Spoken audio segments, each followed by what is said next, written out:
This meal has accidentally become part of my life story. And listen, I know how dramatic that sounds. Life story. But for real, there was a season that I didn't know what tomorrow looked like financially. When you're juggling bills and groceries and you open the fridge like it's going to magically restock itself. Yeah, this meal carried me through that. The funny part back then, I wasn't thinking about nutrition or balanced meals or anything fancy. I was just trying to make food that was good enough that I didn't feel like I was losing at adulthood. And simple meals like this gave me those little wins throughout the day, those quiet victories. You know, what I love about this skillet is that it looks like it should cost way more than it does. Like if I serve this to someone without saying a word, they'd think it's a $16 lunch bowl from a trendy cafe with reclaimed wood and the no laptops on weekend policies. Nah, this is pantry ingredients meeting survival instincts. You know what? Let me say something that the broke me would smile about. Broccoli stems are free food. If you're paying for broccoli, you might as well use the whole thing. And selfishly, you're also doing your part with the zero waste. One of my biggest secrets to eating on a budget is learning to see ingredients differently. Like cashews. People always think cashews mean expensive, but when you're just using a handful to upgrade an entire meal, that little investment stretches. Who am I kidding? In comparison to some other substitutions, they could still be considered expensive, but you could still swap for something even easier on the pockets, like just adding peanuts instead or more chickpeas. The best part of this dish is how customizable it is. Don't have broccoli? Use frozen veggies. No cashews?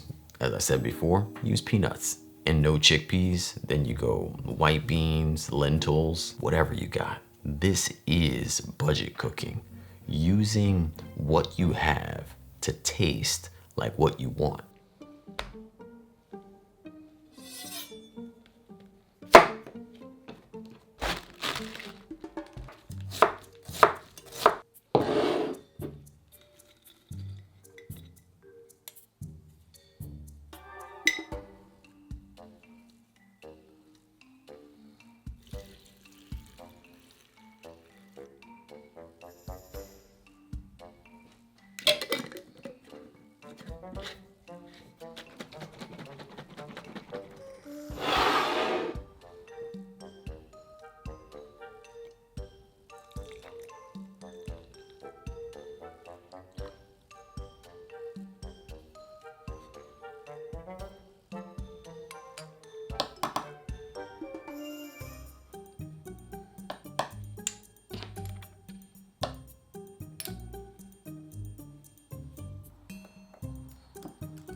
Don't get discouraged by anyone telling you eating out of a can is bad. A lot of our food comes in shipping containers. So we're kind of all eating out of a can anyway. I always laugh when I make this meal because this used to be my lazy meal. Now, my non-vegan friend swears by it as he has sold his entire skeptic family on it. Seriously, he's been making it weekly for months now. Back in the day, I used to think grain bowls were for people who shopped at cute little farmers markets and bought $12 ginger shots. Meanwhile, I'm over here mixing barbecue sauce and chickpeas because it's what I had left in the pantry. But the combination ended up being one of those meals that just stuck. Here's the wild part, and it's not a hot take. Chickpeas are one of the cheapest proteins on the shelf. Like, price per gram of protein. Nothing beats them.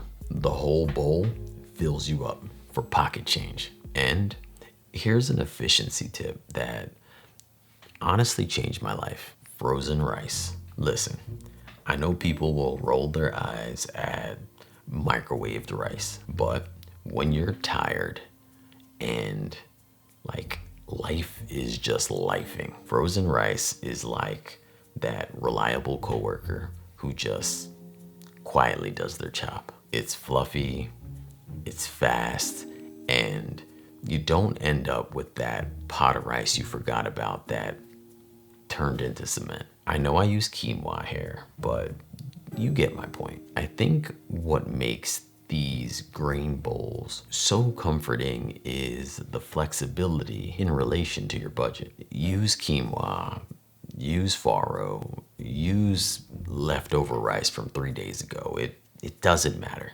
Use spinach, use kale, use whatever veggies haven't given up yet in your fridge. Outside of budget reasons, what really makes this recipe hit differently is the temperature contrast. Warm, crispy chickpeas hitting cool greens and fresh toppings. It's giving a hot brownie and cold ice cream vibes, aka the greatest combo ever.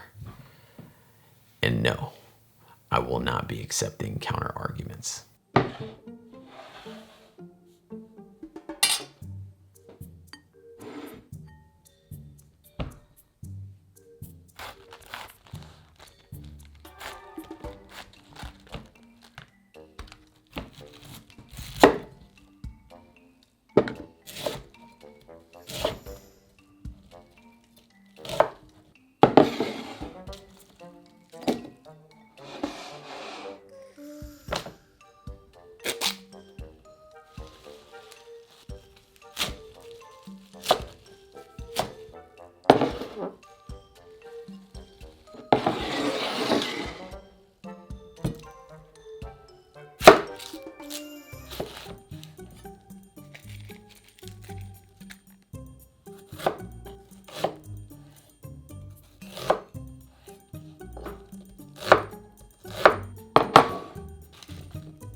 this one pot cabbage meal is what I like to call the food that raised me. Seriously, if you grew up in a household where one ingredient had to stretch across multiple meals, you know exactly what I'm talking about.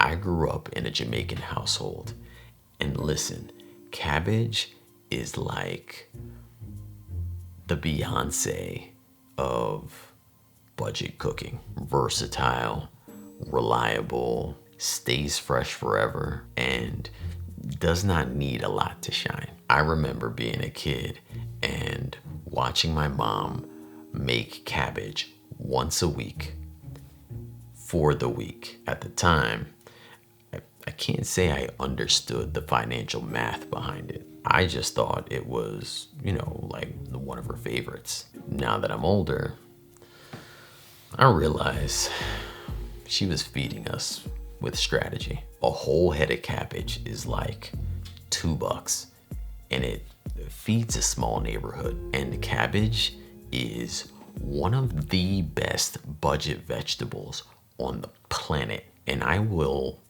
argue this with a passion. It also lasts forever in the fridge. It bulks up any meal, and it absorbs flavor like it's trying to impress somebody. If you're trying to stretch any meal, always add cabbage.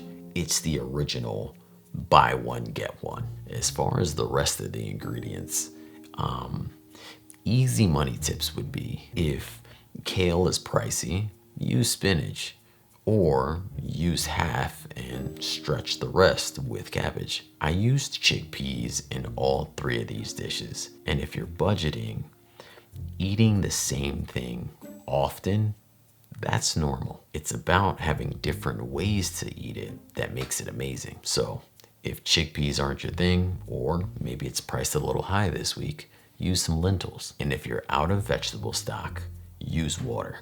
Add a splash of soy sauce. Instant flavor. That's called flavor savings.